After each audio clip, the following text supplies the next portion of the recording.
No, Okay. Yes, sir. Dick Ritchie, Department of Peace Studies at the University of Glasgow. It's clear that key to the process of moving up towards the mountain is one of building strategic reassurance between the United States, Russia, and China. So I'd like your views on how you think, over the longer term, strategic reassurance can be built at a deep political level, particularly with China. How we can overcome what's been called the bureaucratization of homicide that still seems to persist 20 years after the Cold War. Thank you. maybe we should hold this one for Henry Kissinger. He just wrote his book on China, and he'll be here tomorrow morning. But I would say we need to keep China informed. We need to have a dialogue with them. We need to keep them informed of, even though U.S. and Russia have 90% of the nuclear weapons, we have a responsibility in that respect. We're unique in that respect. China is a nuclear power, and we need to get them involved in protecting nuclear materials around the globe. Right now, our foundation, for instance, has got an international advisory board. We're creating a scorecard on nuclear materials and how well countries that went to the summit conference, even those who didn't go, are basically doing on protecting nuclear materials. We have a Chinese scientist on that international panel, and that's an NGO effort, but we've got the Economist magazine, Economist research group doing the scorekeeping, and we have an international panel on that, so we'll have a yearly score about how we're doing on protecting nuclear materials starting in October. That's just one example of keeping the Chinese informed. The Chinese historically, I haven't been briefed on it lately, but historically have not had their weapons in a hair-trigger posture, and I'm hoping they do not. The United States and Russia need to move away from the posture we're in now, where we have thousands of weapons that could be shot in an hour, hour and a half. If we both moved away from that posture, and it would take some work and take some creativity, if we both moved away from that posture, nuclear weapons would become less relevant. You wouldn't have done away with them immediately, but you would have made a big difference in the psychology. We've got to have that kind of discussion. And if we can have it with Russia, we need to also have it with China. So China's got to play a big role in this, and we need to keep the Chinese informed. On missile defense, if we are able to get cooperation with Russia, I think it ought to be an open-ended type system. We couldn't involve China now, it'd be too complicated to do, but we ought to make it clear that they could be part of this system too, because the first thing we're trying to tackle is defenses against short-range intermediate missiles. And the INF Treaty, which George Shultz under President Reagan led, we in Russia abolished that class of missiles, so we're protecting against those. And for other countries who are willing to give up those missiles, they ought to be able to come into the missile defense picture. Now, this has all got to take a lot of work. It's not going to be easy. But we are. I just spent 2 days in NATO, and they are working very hard on this question of missile defense with Russia. There'll be obstacles, it'll be tough, but it would be a game changer if we were able to create that psychology. And it could be some lessons learned with India and Pakistan there. You know, the U.S. and Russia went through, Soviet Union then, went through the Cold War.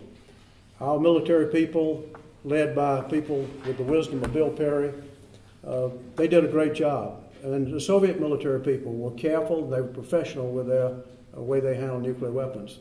But we were also lucky. We were very lucky. We had a lot of close calls. Deterrence, in some limited sense, as Bill said, worked in that sense. But if deterrence had failed, you know, God's universe was at stake.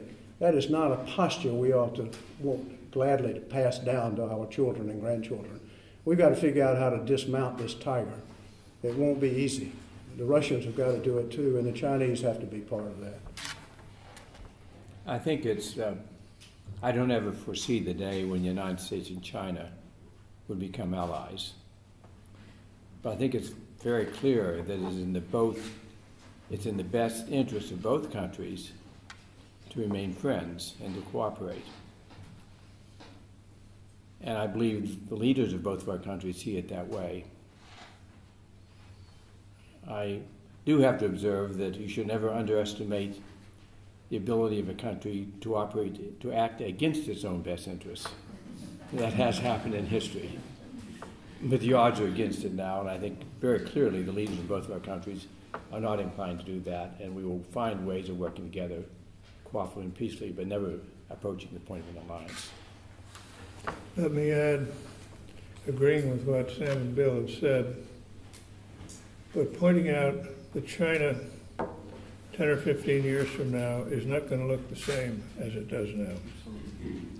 China, for the last 25 years, has had a very rapid rate of increase in its labor force, and a decrease in the number of people the labor force has been supporting, the so-called demographic dividend.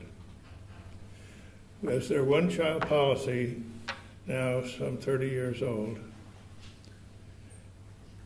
those people hit older ages. I think within maybe a year or two, that rapid rate of increase in the labor force is going to level off. This is the labor pool. And only a few years after that, like 4 or 5, so this is very short term, it'll start going down. The difference between this and this is gigantic. Now, I know there's a lot of underemployment in China, so it won't have as crisp an effect, but the effect will be there. Furthermore, their very rapid rise in productivity is caused by the movement of people from rural to urban areas. And that has not run its course, but they probably skimmed the cream off of that. You remember, your rate of increase in GDP is the sum of the rate of increase in your labor force plus the rate of increase in your productivity. So I think there's going to be a change. And it's also striking how sensitive the Chinese government is right now to what's going on in the Middle East. They're very leery about the slightest little dissent of any kind.